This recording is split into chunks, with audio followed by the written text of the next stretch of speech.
Shalom Bapak Ibu Saudara sekalian yang dikasihi Tuhan. Selamat pagi. Saudara bersyukur untuk kasih setia Tuhan di dalam kehidupan kita. Kita boleh ada sebagaimana kita ada hingga saat ini. Semua adalah karena kebaikan Tuhan.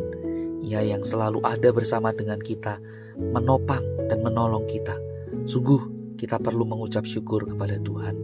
Saudara, mari sebelum kita mengawali hari ini atau kita melanjutkan aktivitas kita, saudara, kita datang kepada Tuhan. Kita mau menjalin relasi yang intim dengannya melalui persekutuan kita di dalam firman dan doa. Oleh karena itu, saudara, sebelum kita akan membaca dan merenungkan firman-Nya, mari kita satukan hati kita berdoa terlebih dahulu. Bapa, kami mengucap syukur untuk anugerah-Mu, untuk setiap karya-Mu di dalam kehidupan kami. Engkau selalu ada bersama dengan kami, menopang kami, menolong kami, hingga kami boleh ada sebagaimana kami ada. Itu semua adalah karena kebaikan Tuhan. Tuhan, pada pagi ini kami hendak membaca dan merenungkan firman-Mu. Biarlah Engkau bersama dengan kami, menolong kami, memberikan kami pengertian sehingga kami boleh memahami apa yang menjadi isi hati Tuhan melalui firman-Mu. Dan mampukan kami untuk menghidupinya di dalam keseharian kami. Kami berdoa di dalam nama Tuhan Yesus. Amin.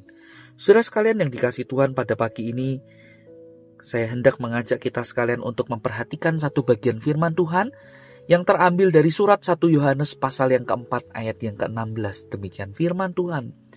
Kita telah mengenal dan telah percaya akan kasih Allah kepada kita. Allah adalah kasih. Dan barang siapa tetap berada di dalam kasih, ia tetap berada di dalam Allah dan Allah di dalam dia. Sampai di sini kita membaca firman Tuhan. Saudara sekalian yang kasih Tuhan, firman pada pagi ini mengingatkan kita betapa saudara kita adalah orang-orang yang telah dikasihi oleh Allah. Kita melihat Allah adalah kasih, dan itulah saudara yang menjadi dasar di dalam kehidupan kita. Kita saudara adalah orang-orang yang telah dikasihi Allah. Kita telah menerima kasih Allah yang terbesar itu. Yaitu bagaimana saudara Allah tanpa ragu, Allah tanpa menahan-nahan, Ia mengutus anaknya yang tunggal untuk menjadi pendamai atas dosa-dosa kita. Ia menebus kita melalui karyanya di atas kayu salib. Kematian dan kebangkitannya itulah yang memperdamaikan kita dengan Allah. Kita yang dulunya adalah seteru Allah, kita yang dulunya adalah hamba dosa, kita yang dulunya adalah orang-orang yang patut untuk menerima hukuman Allah. Tapi karena karya Kristus di atas kayu salib, Ia menjadi korban, pendamai, penebus atas hidup kita. Sehingga kita boleh diperdamaikan, dipulihkan relasinya dengan Sang Bapa. Oh saudara, betapa besar Tuhan mengasihi kita. Dan sekarang saudara, setelah kita mengalami kasih Allah tersebut, saudara, kita dipanggil untuk apa saudara? Untuk kita belajar memberi kasih. Sebagaimana yang nanti kita bisa lihat di dalam 1 Yohanes pasal 4 ayat yang ke-7.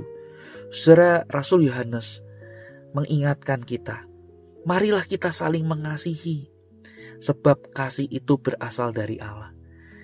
Saudara, kita diajar, kita diminta untuk apa? Untuk saling mengasihi. Sebagaimana kita adalah orang-orang yang telah dikasihi dengan sedemikian rupa indahnya oleh Allah. Kasih Allah saudara menjadi dasar, fondasi kita, memampukan kita untuk mengasihi sesama kita di dalam kelebihan dan kekurangan dan keunikan mereka, saudara.